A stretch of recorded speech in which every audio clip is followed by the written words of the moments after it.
অপহৃত কৃষককে দেশে ফেরানোর দাবিতে শীতলকুচিতে বিক্ষোভ। বিএসএফ এর গাড়ি ঘিরে বিক্ষোভ দেখান এলাকার মানুষ। বুধবার শীতলকুচি সীমান্তে ভারতীয় কৃষককে অপহরণের অভিযোগ বাংলাদেশি দুষ্কৃতীদের বিরুদ্ধে। দুদিন পরেও এখনো ফেরানো হয়নি অপহৃত কৃষককে, তাই ক্ষোভ উগড়ে দিয়েছেন এলাকার মানুষ। বিএসএফ এর গাড়ি ঘিরে ধরে বিক্ষোভ। কথা বলবো রাজেশের সঙ্গে। রাজেশ, কি বলছেন এই বিক্ষোভকারীরা, কি অভিযোগ তাদের?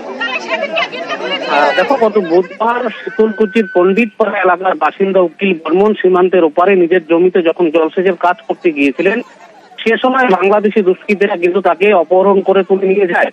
এই ঘটনার পর বুধবার এবং বৃহস্পতিবার দুদিন কেটে গেলেও কিন্তু অপহৃত সেই ভারতীয় নাগরিক উকিল বর্মন এখনো বাড়িতে ফেরেনি। এই নিয়ে কিন্তু চিন্তিত পরিবারের সদস্যরা ও প্রতিবেশীরা। আর যখন সেই এলাকায় একটি বিএসএফ এর গাড়ি তারা দেখতে পান, তারা বিএসএফ এর গাড়ি আটকে ধরে বেশ কিছুক্ষণ বিক্ষোভ দেখান যাতে উকিল বর্মনকে দ্রুত ভারতে ফিরিয়ে আনা যায়, সেই দাবি তারা তোলেন। এবং আজ এই ঘটনাস্থলে কিন্তু গিয়েছিলেন তৃণমূল নেতৃত্ব। রাজেশ, বিএসএফ কি বিজিবির সঙ্গে যোগাযোগ করেছে? দেখো, বিএসএফ সূত্রে যেটা খবর, যে ইতিমধ্যে বিজিবির সঙ্গে তারা বৈঠক করেছে এবং দ্রুত যেন সেই নাগরিককে ফিরিয়ে আনা যায় তার সব রকম চেষ্টা কিন্তু করছে বিএসএফ। তবে এখনো আসেনি। সেই ঘটনায় কিন্তু ক্ষোভে ফেটে পড়েন এলাকার মানুষ।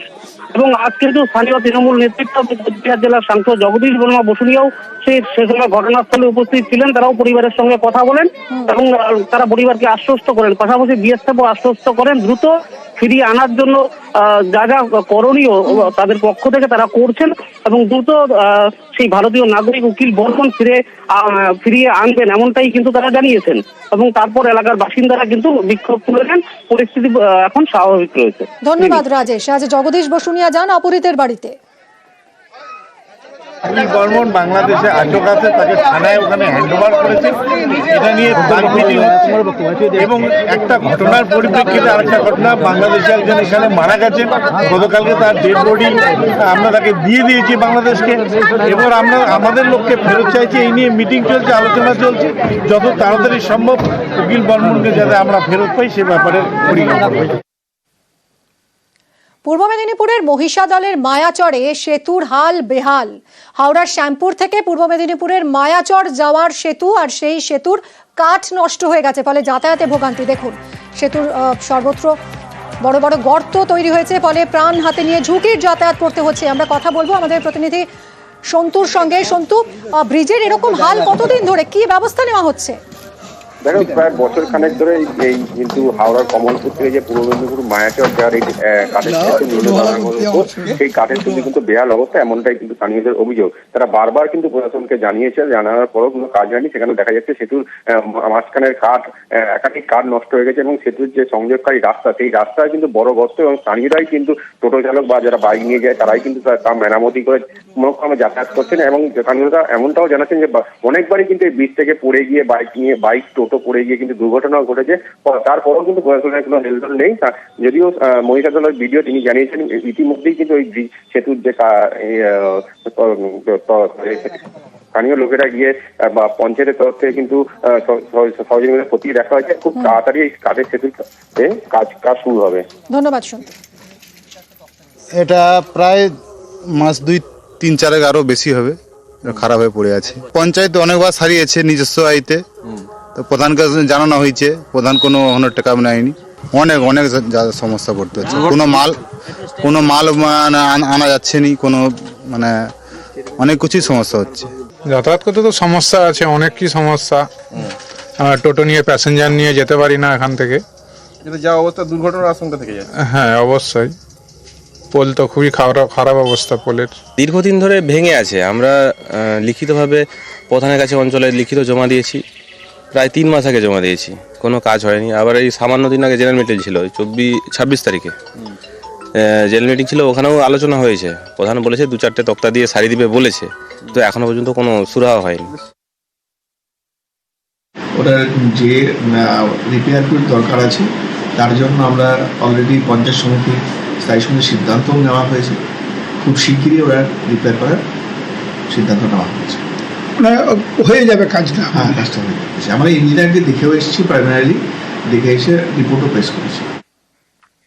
নিকাশির জলে থই থই বাজার। সিউড়ি নিউ মার্কেট জলে থই থই দশা। বেহাল নিকাশি নালায় জল সমস্যা। সামান্য বৃষ্টিতেই বাজার একেবারে জলে থই থই। দেখুন কি অবস্থা। পুরসভার বিরুদ্ধে উদাসীনতার অভিযোগ। কথা বলবো আমাদের প্রতিনিধি সুপ্রতিমের সঙ্গে। সুপ্রতিম, এরকম অবস্থা কেন? দেখো, যেটা সমস্যা সেটা হচ্ছে যে বীরভূমের এই যে সিউড়ি বাস স্ট্যান্ড লাগোয়া পেছন দিকটা যে নিউ মার্কেট এবং তার লাগোয়াই কিন্তু নিকাশি নালা রয়েছে, কিন্তু দীর্ঘদিন ধরে এই নিকাশি নালা পরিষ্কার হয় না। তার জেরে আজকে সকাল থেকে যে বৃষ্টি হয়েছে সেই নিকাশি নালার যে জল, সেই জল কিন্তু নিউ মার্কেটের মধ্যে ঢুকে যায়। প্রায় 1 হাঁটু সমান জল সেখানে কিন্তু থই থই করে এবং ব্যবসাদাররা অসুবিধার মধ্যে পড়ে এবং এরপরেই কিন্তু তারা নিকাশি নালা পরিষ্কারের দাবিতে রাস্তা অবরোধ করে। এবং কিছুক্ষণের মধ্যেই পুরসভার যিনি পুরো প্রতিনিধি আছে ওই এলাকা, তার স্বামী সেখানে আসে এবং তিনি কিন্তু আশ্বাস দেওয়ার পর উঠে যায়। তবে তিনি কিন্তু জানিয়েছেন যে ওই যে নিকাশি নালা, তার উপর যে ব্যবসাদাররা জায়গা দখল করে ব্যবসা করছে, সেই কারণে নিকাশি নালা পরিষ্কার করা হয় না। তবে আগামী দিনে যাতে এটা পরিষ্কার হয় সেটা তিনি দেখবেন। তবে ব্যবসায়ীরা চেয়েছেন যদি আগামী দিনে না হয়, পরিষ্কার না হয়, তাহলে কিন্তু আবারও তারা কিন্তু অবরোধের রাস্তাতেই হাঁটবেন। ধন্যবাদ সুপ্রতিম। যখনই বৃষ্টি হয় 5 মিনিটও বৃষ্টি হলে নিউ মার্কেট জলের তলায় চলে যায়। ড্রেনেজের কোনো ব্যবস্থা নেই। দীর্ঘদিন ধরে বলা হয় পৌরসভাকে, কিন্তু পৌরসভা কোনোদিন উদ্যোগ নেয় না। আজ বাধ্য হয়ে আমরা পথ অবরোধ করেছি যাতে এনারা এসে একটু দেখুন। ওনারা প্রতিশ্রুতি দিয়েছেন এই ব্যবস্থা করবেন। পৌরসভার যে ড্রেন, সেই ড্রেনটার আর কোনো অস্তিত্ব নাই। সমস্ত দোকানদাররা ড্রেনের উপর স্ল্যাব করে বসে আছে। আপনারাই বলুন ড্রেনটা কি করে পরিষ্কার করবে পৌরসভা? দোকানদারদেরকে বলে দিলাম যে আপনারা সব স্ল্যাব উঠিয়ে নেন, নাহলে কিন্তু আমাদের জেসিবিতে স্ল্যাব ভেঙে দেওয়া হবে। স্ল্যাবের দোকান সেট দিয়ে দোকান করে বসে আছে, তাহলে পরিষ্কারটা হবে কি কোথা থেকে? আবহাওয়া দফতরের পূর্বাভাসের সতর্ক কৃষকরা। পশ্চিম মেদিনীপুরে আজ ঝড় বৃষ্টির পূর্বাভাস। ফসল বাঁচাতে ব্যস্ত তাই ঘাটালের কৃষকরা। সুকান্তর সঙ্গে কথা বলবো। সুকান্ত, কি ব্যবস্থা নিচ্ছেন কৃষকরা? দেখো মিমি, এক কথায় কৃষকরা কিন্তু তড়িঘড়ি মাঠ থেকে কাঁচা পাকা ধান তারা কিন্তু মেশিন এবং হাতে কেটে খামারে তুলতে ব্যস্ত। তাদের দাবি যে আবহাওয়া দপ্তর সতর্কতা বার্তা দিয়েছে যে আজও কালবৈশাখী ঝড় বৃষ্টি হবে এবং আগামী কালও হয়েছিল এবং তারপরেই তারা কিন্তু আরো মরিয়া। তারা চাইছেন যে এই সময় পাকা ধান রয়েছে মাঠে, তাতে যদি ঝড় বৃষ্টি বেশি হয় তাহলে কিন্তু ব্যাপক ক্ষতির মুখে পড়তে হবে তাদেরকে। তাই ক্ষতির হাত থেকে বাঁচতে তারা কিন্তু মাঠে নেমে পড়েছেন। মাঠ থেকে কাঁচা পাকা ধান তারা কিন্তু কেটে বাড়িতে আসছেন। অপরদিকে কিন্তু শিলাবৃষ্টি হচ্ছে। শিলাবৃষ্টির ফলে বেশ কিছু জায়গায় কিন্তু তিল জমি, এখন জমিতে তিল রয়েছে, সেই তিলেরও ক্ষতি হচ্ছে। এক কথায় কৃষকরা কিন্তু এই আবহাওয়া দপ্তরের পূর্বাভাস পেয়ে তারা তড়িঘড়ি ফসল বাঁচাতে ব্যস্ত। মিমি, ধন্যবাদ। এখনো কিছুটা বাকি আছে, কেউ পেকেছে, কেউ পাকতে বাকি আছে। আসলে ঝড় বৃষ্টি, ওয়েদার খারাপ, এই জন্য চটফট করে কেটে দিতে হচ্ছে। মানে কেউ পেকেছে, কেউ আধ পাকা আছে। বৃষ্টি হলে প্রচুর ক্ষতি হবে। আমরা আপনাদের একটা খবর দেখিয়েছিলাম 22শে মার্চ মহিষাদলের বাসুলিয়া গ্রামীণ হাসপাতালে টাকা নিয়ে বেসরকারিভাবে স্বাস্থ্য পরীক্ষা করা হচ্ছে। আজ আরো একবার আপনাদেরকে সেই ছবিটা দেখাই। সরকারি হাসপাতালে বেসরকারিভাবে স্বাস্থ্য পরীক্ষা চলছিল। মহিষাদলের বাসুলিয়া গ্রামীণ হাসপাতালে সেই খবর আমরা দেখাই আপনাদের। কত করে নেওয়া হচ্ছে রক্ত? ওই যে রেট দেওয়া আছে, রেট চার্ট। ইসিজি তো আমাদের সঙ্গে কোনো কন্ট্যাক্ট নেই। ইউএসজি 200 টাকা। মানে এটা কি সরকারি ভাবে? হ্যাঁ, গভর্নমেন্ট দিবে এটা। কিন্তু ওইদিকে যে বিনামূল্যে পরীক্ষা কেন্দ্র করা আছে, সেটা বিনামূল্যে, সেটার যেমন তাতে হবে। যদি ইমার্জেন্সি কোনো থাকে, ধর রাত্রিবিত্রি বা যখন ওটা মেশিন খারাপ হবে তখন সেজন্য। মানে এটা শুধু রক্ত পরীক্ষা আর ইসিজি না, আল্ট্রাসোনোগ্রাফি বিশেষ। এই যে ইসিজি মেশিন। আর এই খবর আমরা দেখাই গত 22শে মার্চ। তারপর নিউজ 18 বাংলার খবরের জের বন্ধ হলো সরকারি হাসপাতালে বেআইনি কারবার। সুজিতের সঙ্গে কথা বলবো। সুজিত, রমরমিয়ে চলছিল এই বেআইনি কারবার, আমরা এই খবর দেখালাম এবং তারপর বন্ধ হলো, কি ব্যবস্থা নিল প্রশাসন?